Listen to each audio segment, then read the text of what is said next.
नमस्ते मित्रांनो, सोसाट्याचा वारा सुटला आहे आणि आपण आहोत अशा ठिकाणी जे राधानगरी धरण बांधलं गेलं त्यासाठी लागणारे जे दगड होते त्या दगडाच्या खाणीच्या कडेवर एका दगडामध्ये उगवलेल्या या वृक्षासोबत पिंपळासारखा दिसणारा हा वृक्ष लोक पिंपळ समजतात, पण हा पिंपळ नाही, याला पाईर किंवा कडक पाईर असं म्हटलं जातं.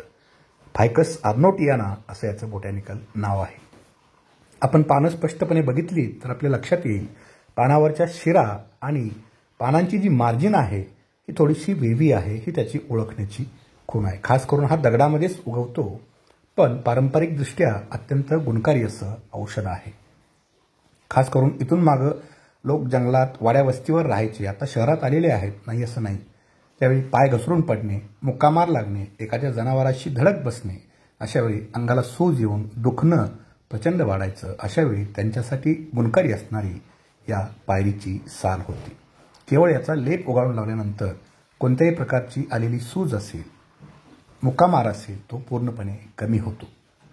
त्याचबरोबर जखमांसाठी सुद्धा, अगदी जनावरांच्या जखमा असतील, माणसांच्या असतील, सर्वांसाठी याची साल, पानं आणि मुळं एकत्र करून लावलं तर जखम लवकरात लवकर भरायला मदत होते.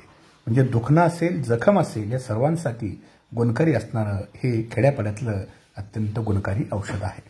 लोक पिंपळ म्हणून बऱ्याच वेळाचा गैरसमज करून घेतात, पण आपण लक्षपूर्वक बघितलं तर तो पिंपळ नाही हे कळून येतं.